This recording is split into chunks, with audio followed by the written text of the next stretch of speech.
got a for the region of the country that we have an affiliation with, whether we got there as soon as we could or we're from there and then for some inexplicable reason we left, whatever it may be. Very serious Texas question. This is kind of a philosophic thing. Now, usually people ask this question and they're doing it in some sort of like, whichever option, it's a binary choice that you choose. This is going to be some sort of like, fighting words, as they say. That's not what I'm interested in. I'm interested in up-leveling the conversation and saying, when we ask this kind of question, what are we asking, right? Like not just picking a fight based on what they say, but like, what is behind this question? And that question is, when you're talking about chili, you always ask beans or no beans. And Kim made some chili tonight. She makes great chili. She puts beans and corn in it, beef, all the other stuff, right? Now, let's not get distracted by the corn. That could be a whole conversation. Doesn't matter, right? But I want to focus on the beans part. Now, what I don't know what we're trying to talk about when we discuss beans. As in, like, what? Like, is it like just what as kind simple of as beans? what kind of beans, or did you make chili with or without beans? Do you just have with or without beans, right? This is a very like it feels like the person asking this and then the person engaging in the conversation. There's like this whole like cuisine worldview that they're playing around with, right? And is there a chili without beans? I'm gonna really though. I mean, is that like too strong a take? Like, I feel like, yeah. I mean, I know there are like maybe there's like a skyline chili, and there's Yes. and there's like, I know there are like, I don't want to call them artisanal chilies. That's like too strong a word, I guess. But it's sort of like, I know there are like chilies with variations. But if we just said the basic chili, I just assume beans. Is that wrong? Is that I mean, listen. This is what I'm going to say is no. I don't think it's wrong. I think it's fine either way. But this is a very big divide. Like in people who when you in the list it on chili the world. menu, when you list it on the menu, do you just put chili with beans, or is that like left as an exercise to the person who orders it? Like, oh my God, there's beans in here. I mean, do you have to warn people that there's beans? No, I think you always assume there's beans in chili. Wow. I think if anything, it's the other way around. They have to like tell you that this is a special chili that doesn't have beans. Wow. So I mean, I'm full on heathen household because, like, I don't eat beef. So I'm out of the chili conversation. So chili in our house, You're out of the chili game. I mean, I'm in like hippie chili land. But when I was growing up, chili with beans was the exception, and to the point where like my grandmother used the same recipe for chili and spaghetti sauce. Which is horrible. I could see that. Yeah. It was practically skyline chili, but yeah, if it's got beans, I think you warn people because it's kind of like a gluten allergy or something, like or it contains peanuts, right? There's people who are just going to have such a visceral reaction that maybe you have to coddle those bean haters. Yeah. Okay. So let me throw some theories out here, right? My first theory is that it comes from that Depression era and Depression era hangover thinking of just like, if you're putting beans in, you're scamming me, right? It's filler. Yeah. Chili is like beef, right? Beef is the most expensive meat. I guess there's fish, but never mind that. Like it's an expensive meat. And so like if you're like cutting your chili with beans, then it's not like the most luxurious. Whereas if you were to give me pure meat, then I've got like, I've got the fancy chili going on. Hey, meat is the money food, man. All right, Cote, to give you a little more information, went to ChatGPT to give it here. So I think maybe this is ultimately AI's never eaten a bowl of chili, Brandon. But I think it does enlighten us, and maybe this is a regional thing, and that's where you grew up. So chili without beans. Traditional Texas chili, known as Texas Red, typically omits beans. Focuses on meat, chilies, and spices, sometimes with tomatoes. Purists in Texas may argue that adding beans makes it something other than chili. So I guess because I know you're a lifelong Texan, well, I guess you're not anymore, but like, most of your life, Whoa, slow down. Most of your life was in Texas. So I think it's where you came from. So just to argue, I guess my point of view, I didn't realize I was representing it, but a chili with beans, common in many areas of the U.S., especially Midwest and Northeast. So I sort of like spent my youth in those, more Mid-Atlantic. That's for another conversation. So there you go. So yeah, maybe it's just a matter where you. So I know Kim was Kim the one that your wife, lovely wife. She made the one that brought this up. Yeah. Also a Texan. No. Right? She didn't bring this up. I brought it up inside my head, and I was like, okay. This is something I got to ask these two guys about. You didn't want to argue about chili with your wife. Okay. So there you go. I think as a Texan, Cote, I think you're representing the state in that beans. It's no beans for you. But I until now. Yeah. I don't know, but I guess here's the ultimate question. It's like, if you're in Texas and you're going out to eat, why didn't you just get barbecue? Right. So it's like, why get the chili anyway? Right. So that's like all kind of questions kind of become that, just get the barbecue. So I think maybe this has been very helpful. I think we've come to something, and I'm gonna try to wrap it up in a big saucy package here. I think what we determined with our friend Chatty G is that, when we're talking about beans and chili or not, we're trying to do a sort of regional identification shibboleth, right? Like we can immediately identify the culture you come from, the region you come from, right? It's like, and then infamously in the chili world, Matt Ray even referenced it. You've got the Cincinnati chili, and like, you're just like, you're like, you put cinnamon in your chili. All right, I know what bucket to put you in, the shit bucket, right? Like I can bucketize what's going on here. Versus like, you put beans in your chili. It's like, this is beans and chili, I think, is the superset of chili, right? I think you represented the case well, Brandon, that just like when one thinks of the standard baseline chili, you're getting beans. Maybe now I'm thinking pinto or kidney beans is what you're getting. We don't need to discuss that, but you're getting some kind of bean.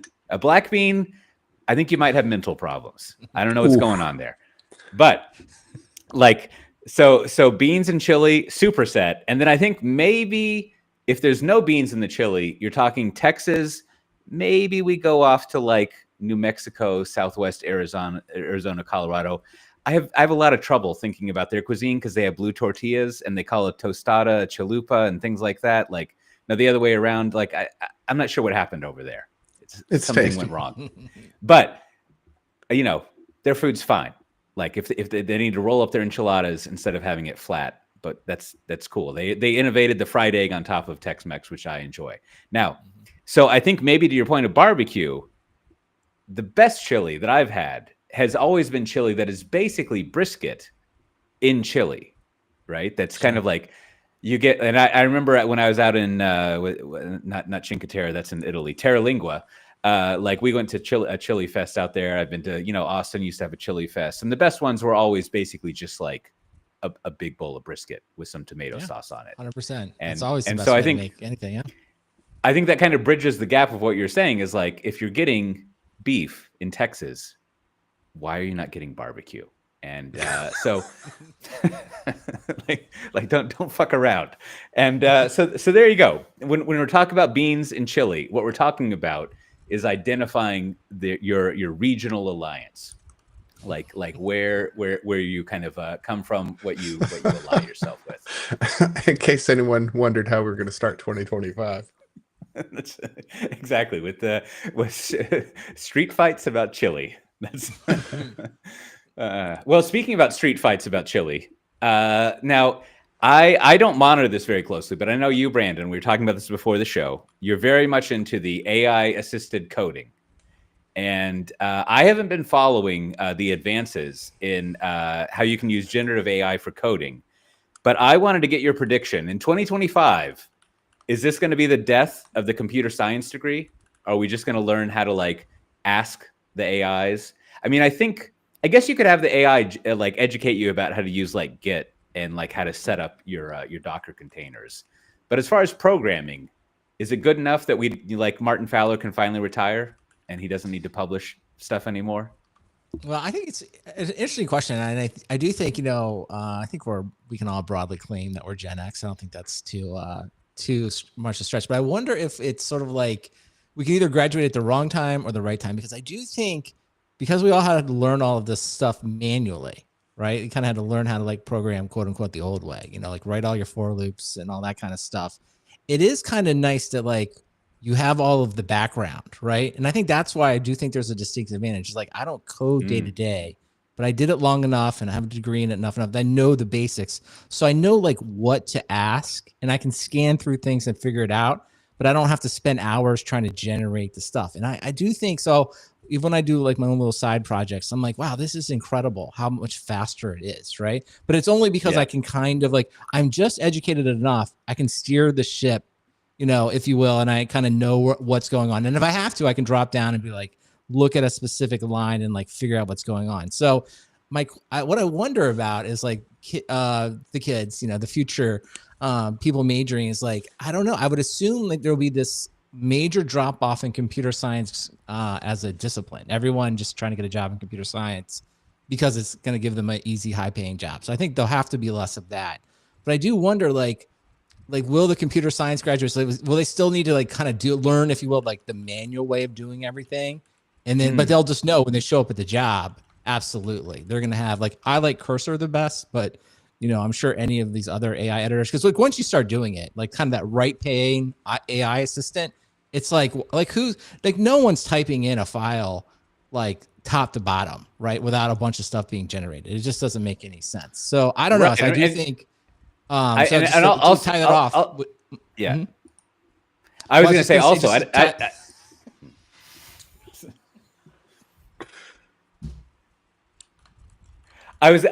I don't think, you know, people haven't been typing in, I mean, there's been less of template usage and IDEs forever, even back when I programmed that would like autocomplete and fill things out for you. And so, yeah, it is, you know, I wonder if there's an analogy to like something I know nothing about, but like carpentry, power tools, and IKEA. You've got this spectrum of like, you know, we no longer have to like build, like I imagine, speaking of Depression era thinking, like, you know, my grandfather grew up on, like, as he said, a dirt farm in like the 1910s and 1920s in Oklahoma. And I think if they wanted a bookshelf, they had to like fucking chop down a tree or something and like build it. Versus like, you know, several decades later, you can get like a circular saw that will cut the stuff for you. You can get like an electric drill that'll put stuff in for you. And now you can just like go to IKEA. However, like the stuff you get at IKEA is fine, but you sort of like, kind of to your point of like knowing the background of computer science and things, like you sort of know that there's like a lot more potential in that Billy bookshelf that you got. And then in fact, there's whole like, I don't know, influencer Instagram worlds of like, here's 50 things you can do with your Billy bookshelf, right? Like ways you can modify it. And it always looks very easy in the video. Like just all you need is like a hot glue gun and like a Dremel or something. But you know, there is kind of like that maybe even like if the AI is generating code for you, as with IKEA furniture, maybe there's like aftermarket modifications that you still need some kind of skill and craft for to like do something beyond what just like the stock autocomplete is for what you have. I don't know, Matt. What do you think? Because you're on mute. We're gonna do a lot of editing this episode. Hold on, I'm gonna like give you a second. I'm gonna like. Nope, Matt is on mute. Matt's upset. All right, what did you say last? This is gonna be a hard episode to edit. He's got it. He's thinking. He's got it. All right, Matt. Nope, can't hear you.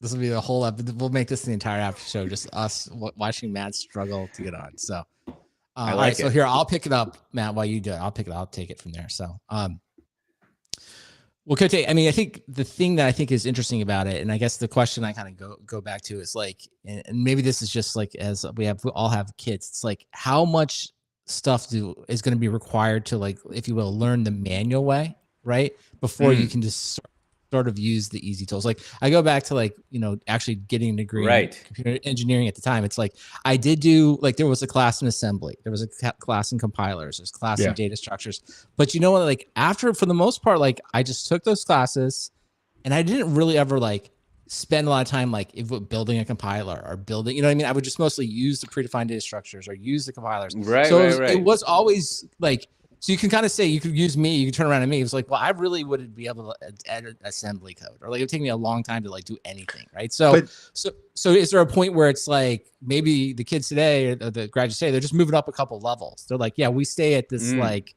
this AI level. Right. And then most of the people are at that level. And then you still always have like the PhDs in computer science. They're always around, like working on something, you know, great. And if you need that level, you hire that kind of person, but there's a lot less of them. What do you think, Matt? Well, I think there's always been, especially in computers, but there's always been kind of a leveling of, you can learn a lot with no education, right? I mean, with no formal education, right? You can get a lot done. And whereas, you know, a lot of people may never need more than IKEA furniture also, right?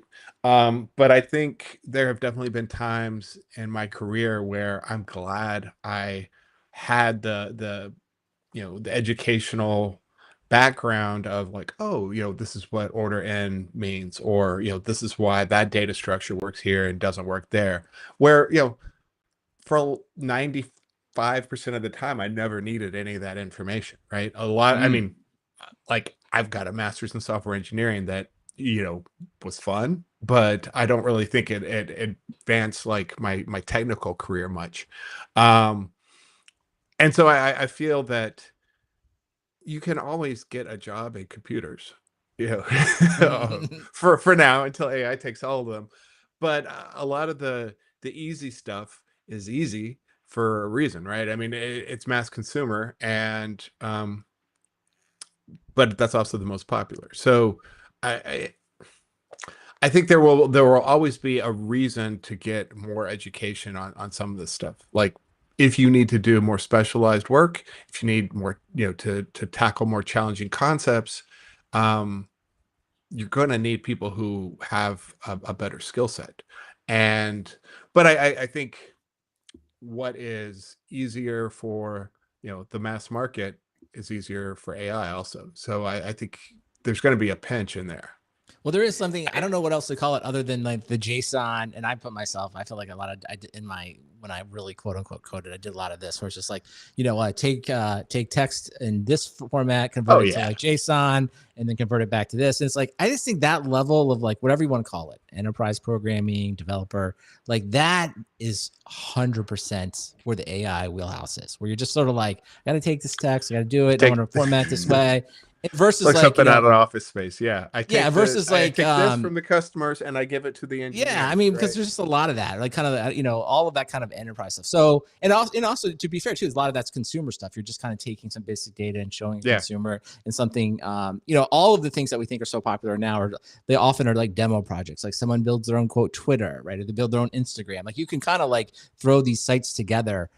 So I think that part is sort of like that level, I think is like 100% the domain of the AI / like minor help with humans. And then, but the deep computer science stuff, I guess for the moment, right, is going to be left to like, and I think to your point, it's probably, we need more, like, if you would think of this, like we probably want more people in PhD and masters of science kind of computer people than we want people just majoring in computer science. Cause it's probably like, you can probably learn it, like your point, Matt, I know you kind of did this in your life, right? He's like, kind of learn that on the job. And like, I don't know what you should major in, but you probably should major in something else. Cause you probably learn all this Python stuff. Just kind of like on the job. Unless you think you're going to have, you know, a career challenging hard problems, right? Sure. I mean, if you're like, you know, hey, I'm you know, I'm going to go into, you know, advertise, you know, maybe a bad example. I'm going to go into some, you know, other field, but I'll need some computer skills. Maybe you don't need a CS degree, right? Yeah. A lot of that can be self-taught. But if you are thinking, you know, I want to do, you know, quant trading kind of stuff, or I want to like get into the internals of AI and improve those models, you kind of need to have someone teaching you, formally how these things work. And I'm not saying there are not self-taught people who excel in our field at all. I'm just saying for a lot of schmucks like me, going to school paid off. For sure. Well, the other thing that comes up as I use these more is just the broad kind of statement around competition in this whole world. And I just have become more and more convinced. It's like you have two things. You have the consumer-based LLMs, which is mostly ChatGPT. That's where it seems like most of the user is going. But if you want to build something that's competitive, and I think Cursor's the best, is like when you embed the AI in like what I'm going to call the right pane metaphor, and it's just always there. It's right there in your program. You can ask it questions. Like that is super sticky. It's much better than like going out to like ChatGPT. So I just look at all the applications I'm running.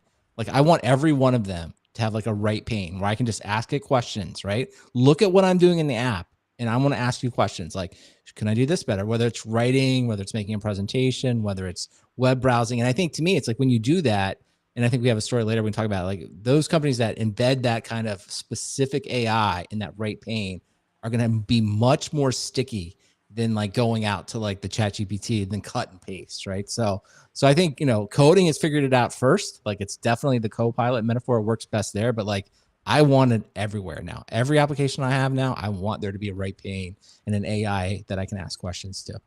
You want Clippy. I don't know. I mean, there is in some ways.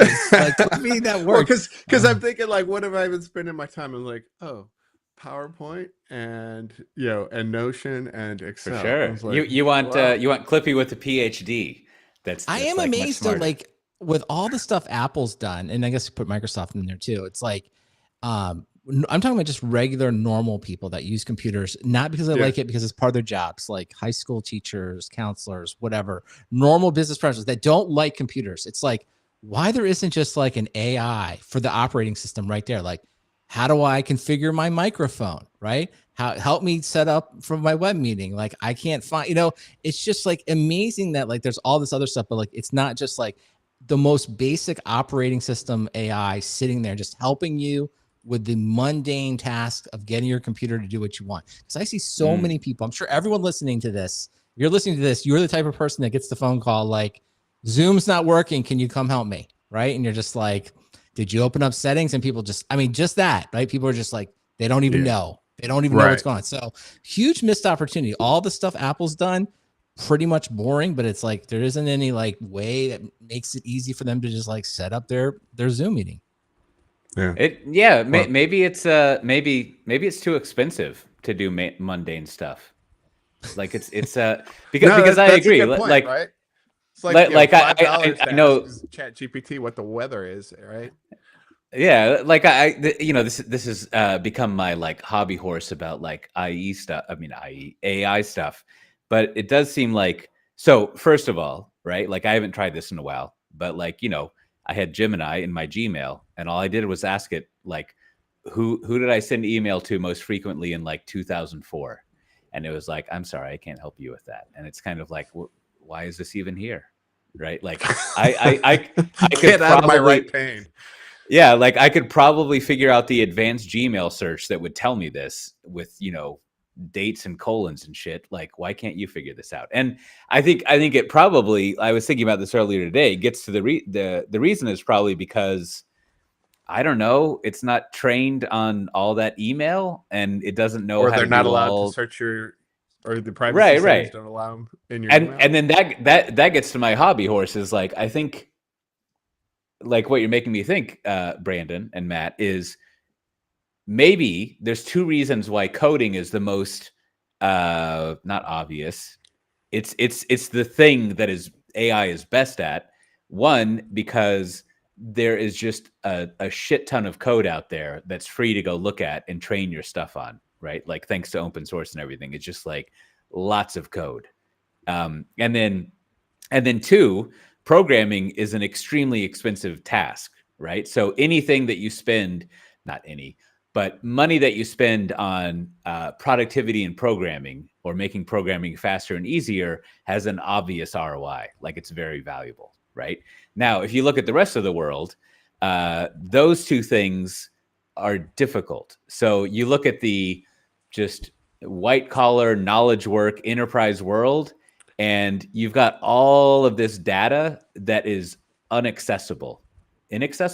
Like it's just like the, Exxon and GM don't want to give you all of their employees' emails for 30 years, right? Like that's not going to happen. Like they only do that when like a judge makes them do it, and then they put little black bars over everything, right? And so like they don't want to release that.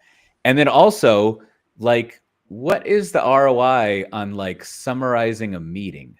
Like we all know that all these meetings going on every day, you can do the spreadsheet that like figures out everyone's salary in that meeting, and then you multiply the time that they're in it, and you can be like, this was a total fucking waste of time. It could have been 3 sentences by someone who knows how to write, but no one gives a fuck, right? And so like there's really like people don't spend a lot of time on like the ROI and productivity of white collar workers. So like somehow you've got to like bust through those two things of like, I could improve the 600 meetings that happen in my 50 to 100,000 person company across the globe every day, or I could go to lunch with a $10 million customer, right? Like just like the priorities of like how you're going to do things are weird. Like that's the ROI thing. And then just like, maybe if you did get all of Exxon's email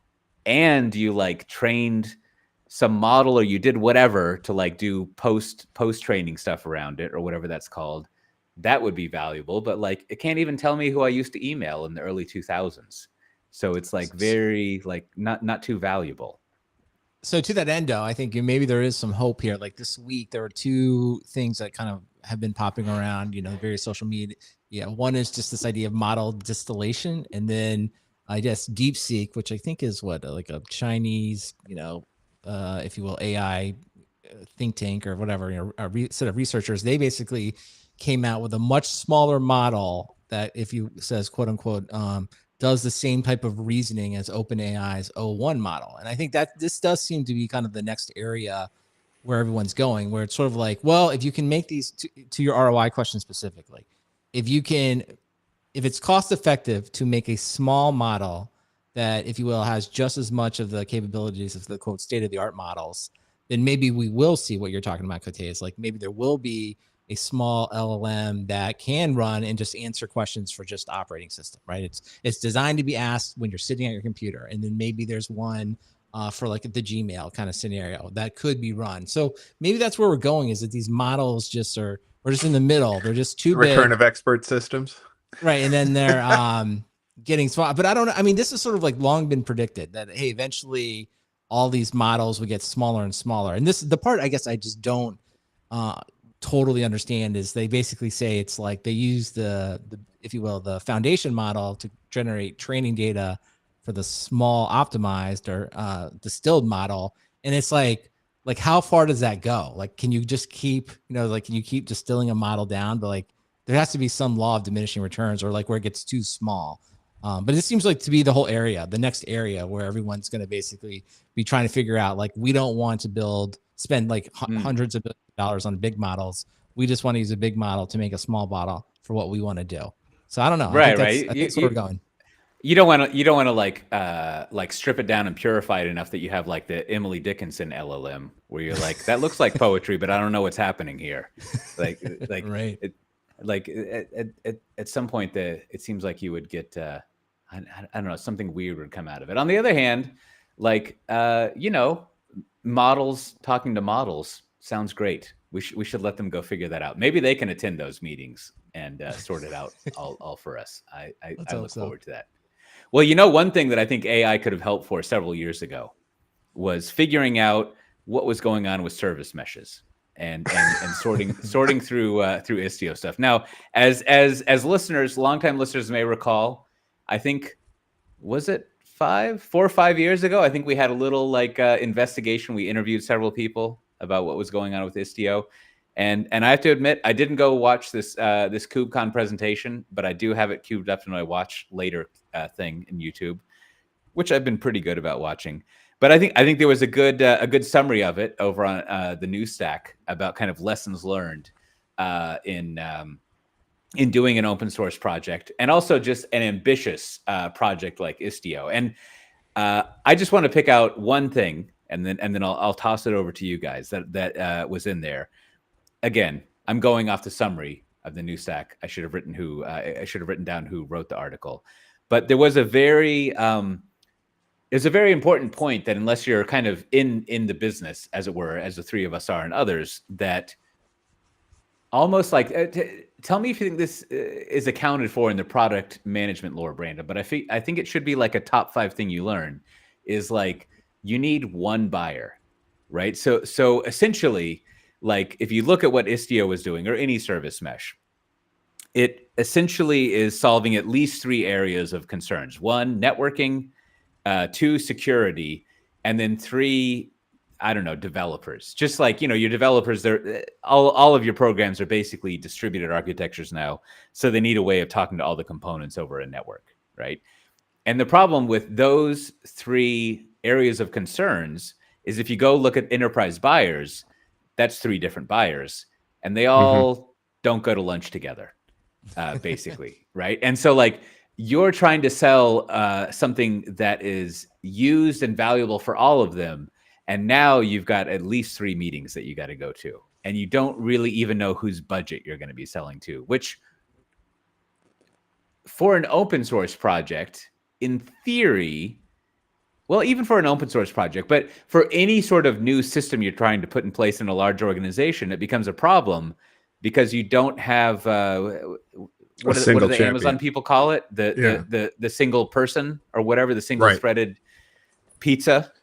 And so like that becomes an issue for even if it's free, but definitely if you have to pay for something. And then once it's difficult to pay for something, you drop out your funding for the open source stuff. Like it all becomes kind of like a big mess, which I think that was one of the more like, regardless of the technology, the problem being solved, a very important lesson for anyone that's working on software that you intend people to buy. Or maybe any type of software in a, not just a picture of your sandwich kind of situation.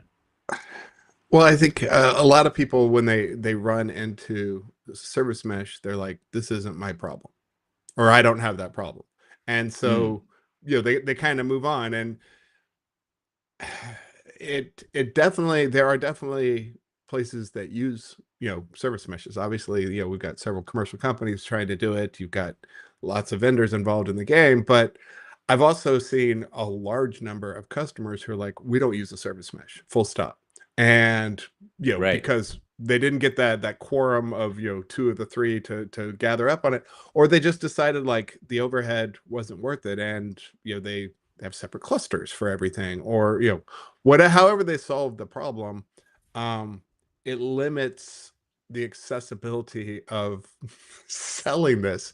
So, I mean, I think, my take on service meshes is they've always been a very complicated solution, complicated in a good way, like complicated and capable solution to a problem I don't have. Yeah, but I think that kind of gets to like maybe your original question, and you both kind of hit on it. It's sort of like, well, if you're building a product for anybody and anything, and if someone sees it and they say to them, it's like, well, that's not my problem.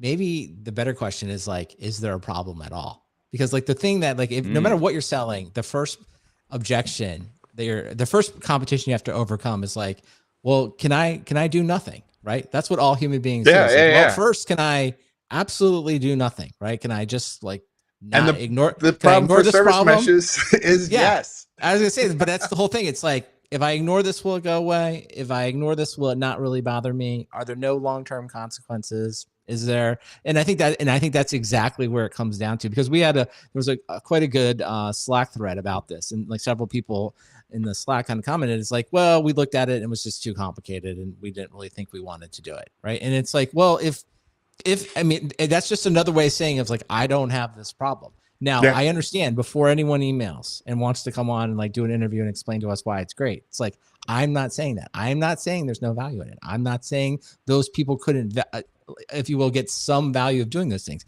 In fact, those people may be doing it wrong. Like Matt, we run into this all the time in security. It's like, well, you don't have a problem, but like, call me when, if someone hacks into your system. And so there are these moments where like you do have to kind of help. But this one specifically, it seems like people are content Like, I don't want to mess with it. It's too complicated. And most people are getting away with not doing anything in this area. I mean, people have that reaction to Kubernetes, right? Mm-hmm. That is a response to a problem I don't want to have, right? And you can continue to work with simpler container solutions, like an ECS or the like, or you can also just say like, we're going to keep using VMs and because we understand what we're doing, or you can go full on DHH and just write your own. Well, there was an article we won't go into this week, but like VMs are just here to stay. But just another one, Gardner, like always stating the obvious, but sometimes it's worth it. VM migrations will be long, costly, and risky. Yeah, we get it. Like, I don't know if you didn't think that, I don't know where you were. So it's like VMs, it's gonna be there for forever, and I think that's a good point, right? It just comes back to it's just not that big a problem. It's the problem, and I guess in the case of VM, good for you, Cote, it's like, it's just so much easier to pay the VMware bill than it is to do anything else. I mean, just is. But they do like pushing you up to that edge where you have absolutely to have that, they're going to make it hard. It's going to be emotional. It may be frustrating, but at the end you're just like, fine, we'll do it. And then you move on. Then just go on. You just go on with your life, right? I mean, what else can you do? Well, I try not to read comments in general, and I especially try not to read comments at the register. But I think on that article that you're referencing, there's a couple of good comments in there where you see a separation that I care about, which is the separation between very large organizations and everyone else, right? And so you see in the comment discussion, there's a take that like just moving VMs around, if that's kind of all you care about, is like easy enough, right?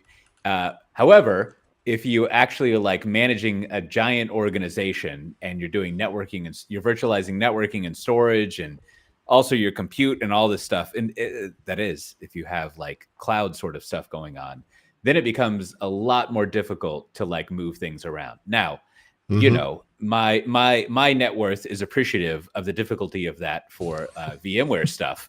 However, I think that general pattern applies to any technology that you have.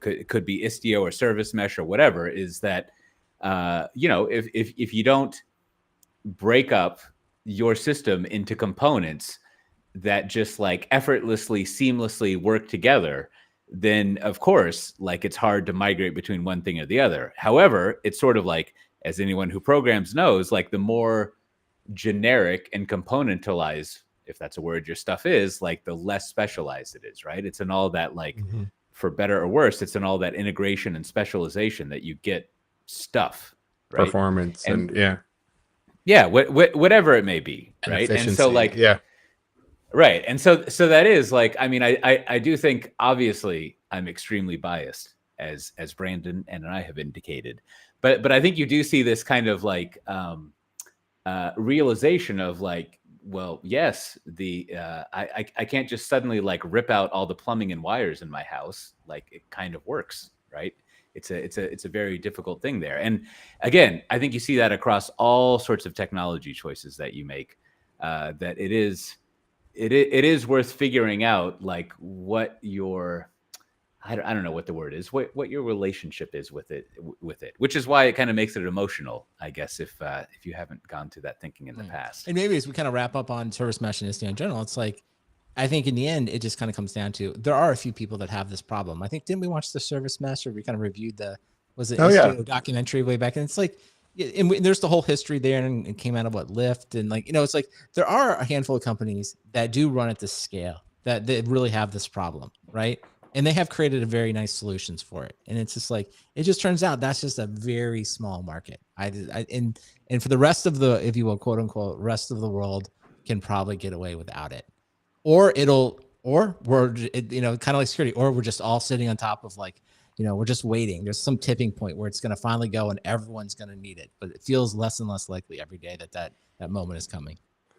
Well, speaking of things, the wiring in your house, I think we've gotten some more, we try to avoid politics here, but I think we've got a great ongoing case study that's just started up this week. I know you two are very excited about it. It's very fresh. and that is the once again, someone's are going. It shouldn't be that hard to modernize the entire U.S. federal government's IT stack. like we're gonna go in there and we're gonna sort it out, and in only a half smart ass, half genuine way. God bless them. Vaya con Dios. Let's see what you can figure out here. But I hope that by nature of it being what do you call it, in the public domain, like a public sector thing, I hope we get a lot of case studies out of this. What's going on with the Doge people who took over the U.S. digital services, as far as what I read, which that's a pretty crafty, that's straight out of a book of digital transformation, is find an existing corporate entity that already has authority, budget, it's got a good reputation, and just take it the fuck over for what you want to do. It's got a skilled set of people. It's got all sorts of stuff. So that makes sense. But it looks like a lot of what the mandate of the Elon Musk organization in the government is to go in and figure out how to modernize the IT that's out there, which that would be cool. From what we've seen now, I think I also read that the people were. Was it confirmed that they were shutting down the IRS self-paying thing? Because that would seem a little self-defeating to do that, or was that just some crazy rumoring shut stuff? Down, right? Yep. Really? Because that seems like a leading light of U.S. federal government IT modernization that you could actually just, as you can do here in the Netherlands, you basically go to a website, they know all of your information, and if you've got a simple enough tax thing, you kind of just click a button and you're done. But you're hitting on Cote, amazing. The key, this is the thing we learn over and over in these initiatives. It's someone will come out with some broad-based ideas, we should all keep the data the same, and we should make sure we don't have so much redundancy, and we can use the same kind of libraries or whatever, right? The same systems to do it. But what you're getting at is the whole thing. It's before you do any of that, it's just sort of do we even have a shared objective of what we're trying to do, right? And I think that's a great example. It's okay, to us, we think, we've been talking about it for years, yeah, it'd be great. Why don't we just pay our taxes online, and the government will just basically send us a bill, and if we disagree with it, we can go through and do it the old way. But why not, right? Sure, sounds great. But there's an entire section of people that do not believe that no, that's going the wrong way. That in fact, that's giving the government too much control, and that is allowing the government too much power, and they don't want to do it. So it's not technology always sort of gets in the, it's the way to have the argument without having the real argument. You know what I mean? It's sort of and I think that's the same when I see these kinds of things, because we've all been to visited the United States government, and I think the mistake is always oh, these people don't know what they're doing. Oh, these people are out of it. Oh, these people don't know the latest technology. Many times you'll find really smart people. They know the problem very well. Yeah, absolutely. They've even sometimes written out very nice technical specifications for how this could work, right? But they're sort of walled off from making that work because the overall priorities are not aligned in these different groups. And that's where the bureaucracy is. So I feel while you want to be optimistic, and it's great, these are great ways to kick off projects. Yeah, we're going to have a great meeting and we're all coming together. Unless there's some way that you're going to come to bring together the actual specific goals, these projects are just destined to fail. Yeah. And the other thing that I want to note about this, if you read through the, I forget if it's in the in articles covering it or the actual some sort of legal text somewhere. I don't remember where I read it, but there's this. I noticed this pattern of these big gigantic projects, and they want to focus on interoperability. I don't usually read stuff, but they want to focus on interoperability between agency networks and systems, ensuring data integrity, and to facilitate. I put the two in there, and facilitate responsible data collection and synchronization. And this stuck out to me because the discussion about modernization in this sort of layman's terms, it's always talking about networks and data, which is I don't know if that is someone talking about the symptoms of the problem or the problem itself, because sure, everything's networked and you want to have all these agencies working together. It's kind of like omni-channel retail, right? You could be at our friend's HEB and you're hey, we're all one big family here. We all like the tortillas. The guacamole is the best guacamole you can buy at a grocery store. We got the good stuff going, but why can't I just like do a hash of the credit card someone like used so that I can track the person? Like, or why can't I just like get a what do they call it? Like not a world view. Why can't I get a full view of the customer? And so like, that is a sort of like data sharing and a network problem. And you can imagine the federal government, it's just fucking crazy. Like, they should know all. I think the HEB, your HEB examples is I think is a good way to think of it, is like, because you're talking about like, hey, I want a view of the customers. Like the way I would say, if I was there, I'd be like, no, you got to come up with like a specific thing you want to do. It's like, listen, we want to make sure every HEB customer gets relevant coupons for what they bought. And we want to make sure that they're sent once a week or whatever, some interval. And now everybody has to work. Okay, how are we going to do that? Because then that starts to drive, the point of sale terminal collects what they bought. Okay, that's good. All right, now let's look at that versus like, okay, who has the potential offers we want to put out next week? Okay, you've got that data. Okay, now we got to bring that together and kind of figure out what we want to do with it. Maybe you do some AI stuff. Okay, let's bring the data people in. Let's have them help out, right? And then so you're starting to build to something like, okay, like we're going to build something to do something. And then at the end of the month or whatever, end of the project, someone can say, it's like, okay, how many coupons are sent out to the actual users? And then we can hopefully say, and can we track it? So now we know, like we had an objective, we're trying to do it, and we drove a lot of the integration that way. I think if you start with like let me just give this a blue sky of like, I really wish I had a view of the customer. It's like they're destined to fail. And I think that's what I see when I see in the government. And of course, like within the government, there's like millions of things you could pick, right? Everything from like TSA to agriculture to taxes. And unless someone's driving some of those key ones, like you're just going to end up with like lots of very nice specifications that'll be unlikely to be implemented. Yeah. You need a bunch of those single thread pizzas. I think is the problem. Like with the HEB thing, if they could just note, if you check out and you get Buddy Bucks, you should send them a notification about the annual 2-for-1 Hot Wheels sales that they have at HEB, right? Because that's what you like. It's just serendipity that you know that they're having that. That's perfect. I mean, Buddy Bucks is an example. Like Buddy Bucks means you have kids. You have kids. They probably want ice cream. They probably want Hot Wheels. Like, I mean, it's a great example. Yeah. Well, speaking of things that people want, that you don't have to have some sort of batch job processing on a nightly basis to send CSV files around, maybe convert it to a JSON, ingest it into your AI-generated Python code that you're running inside of a Docker container, and you've gotten a PhD to figure out the sort of networked agency omnichannel access to. Do we have any bureaucracy this episode, Brandon? First thing we do, I sent stickers to Andrew. He's over in the UK, and he found us via the Cloudcast. So I want to welcome him and all of the Cloudcast listeners that have made the jump, the addition of Software Defined Talk to their community. And all of them probably don't have stickers. So what they should do is they should email their postal address to stickers@softwaredefinedtalk.com. I will send you a sticker anywhere in the world, and happy to send out as many as possible. So please do it. Also, not really listener feedback. This is really just more Matt feedback. And I wanted Matt's quick comment on this. I looked at it and I didn't understand. I didn't believe it. But Wiz, your company, Matt, has, I wrote here, has gone to the dogs, but really the puppies, because they released this week what I interpreted as some updated training, security training. And let's be honest, security training, pretty kind of boring. Yeah. Kind of boring, kind of dry. But sure enough, they've incorporated puppies, as in the real small dogs that run around. There are puppies in the training.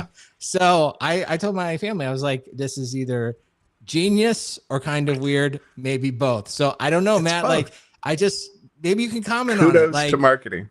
It's just like, maybe it's just, we should have puppies on our YouTube video more. And I don't know, maybe puppies solve everything. So how's it going, Matt? Can you report back? I assume the response to puppies in the training has been fantastic. Everyone who's seen it has talked about it. So marketing, you get a star for the week. Just, well done. But it reminds me of like, have you been to a conference where they bring out puppies? It's like, why are they here? And oh my God, they're adorable, right? And so you just kind of like you roll with it. I think with marketing, and I don't want to understand. Best maybe in the we game. Should, like, give a brief explanation. So like, it's sort of like they're presenting the concepts, and then they just like have a puppy, like they're playing with exactly. The puppy as they're doing it. I don't know, but So it's sound like, even as I try to like hype it up and make it sound better, it still kind of sounds stupid. So I think you need to watch the video. That's the best way. So this is our first unpaid commercial for Wiz. Go watch the Wiz security training and let us know if you like the Puppies. They got Kubernetes security. You can go and think there's like everything. They secure everything. Yeah. But more importantly, I don't really care about the security stuff. I want to know how you enjoyed the Puppies, because of course, if this works, and I'm sure, we're all going to be getting emails like, Coach, you're going to email me. It's like, hey, Wiz has got puppies. Why don't we have puppies in our training? Like, there's a million CEOs ready to fire off these crazy emails. We're all going to be like, well, I don't really like dogs, or like, where are we going to get puppies? Who doesn't like puppies? This could potentially be just, there's marketing people around the world who are like, oh man, we're going to have to get some puppies. So anyway, good job. Good job, Wiz. That's the most innovative, weird, kind of fun, I think, good training I've ever seen. So check it out. Well, speaking of Matt things, I've got some homework for you, Matt. I want you to find out whatever they call themselves, CMO, VP of marketing. I don't buy into this whole everyone's a C person. So like whoever the VP of marketing at Wiz is, I want to get them on software defined interviews to be like, wow, congratulations. Let's talk about it. Like that would be a good interview. What is going on here? I have a lot of questions. How are you structuring this? Like, and not just the puppies, but just like, you're doing a great job. Let's learn, right? Like, what are you doing? Who came up with the idea? Who pitched it? What was the executive response to it? Where did they actually get the puppies? Do all the puppies have homes? Oh my gosh, the trade show booths. I just think that the CMO VP of marketing, they know what they're doing, which is it should be like a 3-hour required episode that. where you go deep, Cote. I want you to go deep on this. I don't want any question unanswered in this. All right, line it up. Whitney and I we'll just slice into it like a big fat German chocolate cake, and the next pecan pie right after that. We're gonna go for it with a dessert of pumpkin pie. Speaking of desserts, there's a lot of conferences coming up. I've gotten some replies to places I've applied to speak, so of course that means I mention them. In a couple of weeks, we've got Configuration Management Camp coming up. I worked on a slide today that I shared in the Software Defined Talk Slack, which you can access by going to softwaredefinedtalk.com/Slack. And I rounded up as many comments about the first inning of the marathon that I could find going back to 2010. If you have any comments from IT executives, especially public cloud people, talking about how it's early in cloud, and we're just in the first inning of the first step of the marathon, I would appreciate it. I found it very hard to find marathon commentary, so I don't know if it exists. 3 steps in the marathon. That's Amazon. Amazon's got a lot of that stuff. All right. I mean, Slevsky, that was one of his go-to phrases, although he's not there anymore, so maybe that wasn't a good one. Maybe you can find it for me, Brandon, but I haven't found it yet. I even asked the AI. The AI just made some shit up. I tried to click on its citations. It didn't work. I'll get on that. So we've got Configuration Management Camp coming up the first weekend of February. There's also CVO Navigate North America. That's February 10th to 11th. There's DevOps Days LA and Scale 22X. They sent out an email saying that they're still on track to do that despite all the terrible fires and everything. That's March 6th to 9th, so good for them. There's SRE Day London, March 27th and 28th. I'll be speaking there. And then also, I just found out, I don't know if I'm supposed to say or they've announced it, but there's Monkey Gross, which is March 27th and 28th in London. I'll be speaking there. I finally got someone to accept my What the Goblins Can Teach Us about generative AI talk. And so I'll have to put that together. Then there's Cloud Foundry Day US in Palo Alto that we're hosting May 14th. I'll be at NDC Oslo May 21st or 23rd. I don't know which day. It'll be crazy to find out. And then, of course, there's KubeCon in London, April 1st to 4th. I would just like to once again remind everyone, the VP of Marketings and CMOs, don't do anything on April 1st. That's April Fool's Day. Terrible day to do anything on, except jokes. No one's going to take you seriously on April 1st. Maybe my European friends need to figure this out. Speaking of things my European friends need to figure out, Matt Ray, what is your recommendation for this episode? So my recommendation is the Search Engine Podcast. I've been a listener for a while. The most recent episode, I wasn't crazy about the topic, but I found it quite interesting. It was, I think the title is The New Zuckerberg. It's essentially like what's going on in the world of the transformation of Mark Zuckerberg from formerly left leaning to MAGA overlord guy that he's become. And it was just interesting because I hadn't been paying close attention to Facebook and the like. And good episode. Yeah, he's really going into that whole swinging dick energy phase of his life, which is fantastic to see. How about yourself, Brandon? Always hard to follow the Cote comment, but I will try nonetheless. Listen, I'm gonna re-up some of my old suggestions because they both have some good things going on, and I want everyone to watch it. So Apple TV Plus, Silo. You've heard me recommend it before. They just had the season 2 finale. I think it's great. Everyone should watch it. So check that out if you haven't already. And then Severance, of course, one of my all-time favorites. They just started their first episode of the second season. Really like that as well. So check out Silo, check out Severance. And even if you don't, just open up Apple TV and start these shows because I want them to stay around. And I'm worried that Apple, even though they have all this money, not enough people are like watching this stuff. Like just start it up. And at one point there was a free trial for Apple TV, and there's plenty of good stuff on there. So get the free trial, sign up, and watch some of the stuff. That way you'll help me keep the shows that I like on TV. So there you go. There you go. I think if you just buy like a USB-C cable at the Apple store, they give you 3 months free for Apple TV. So just do that. And here's hoping. Help Brandon out. Well, my recommendation this episode is, one, a bit of, as they say on the Political Gabfest, log rolling. By the time you listen to this, I'll have posted in Software Defined Interviews. We had a episode with Brian Gracely of the Cloudcast. Now, I would also like to insert, you should think maybe of the Cloudcast and Software Defined Talk as a free Stratechery bundle. You don't have to pay for it, but you get these podcasts together. They're very related, kind of in the same area, and it's totally free for you to listen to. It was a great interview with Brian. We finally answered the question in Cote Whitney style, what the fuck is it that you actually do? And I think we go deep on that, and we find out what his job is. He totally answered it. It was very good. You also find out how he and also I don't know, how we read about all this stuff that we talk about. Now, my recommendation is a book I haven't finished reading. We'll see if I actually finish it. I have a problem with books nowadays. I don't finish them. But it's called Open Socrates, or Socrates, as two of the great thought leaders of our generation put it. Both Bill and Ted. That's right. It was agreed upon. And it is sort of a, let's say, a pro-Socrates position. And the way it opens up is great. It almost has the blog article, so to speak, that the whole book is based on.